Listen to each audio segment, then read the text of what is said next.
বর্তমানে দেশে বেকারের সংখ্যা 25,90,000 বলছে বিবিএস। গত 2 বছরের বেশি সময়ে দেশের শ্রমশক্তির উল্লেখযোগ্য কোনো পরিবর্তন হয়নি বলেও দাবি তাদের। সোমবার বাংলাদেশ পরিসংখ্যান ব্যুরো ত্রৈমাসিক ভিত্তিতে শ্রমশক্তি জরিপের ফলাফল প্রকাশ করে।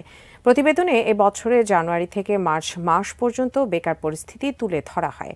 বিবিএস-এর হিসাব বলছে 2023 সালের প্রথম প্রান্তিকেও 25,90,000 বেকার ছিল।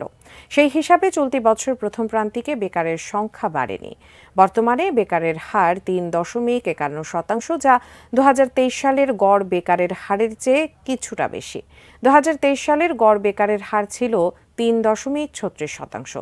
বিবিএস বলছে, শ্রমশক্তিতে এখন 7,37,50,000 নারী পুরুষ আছেন। তাদের মধ্যে 7,11,60,000 লোক কর্মে নিয়োজিত, বাকিরা বেকার।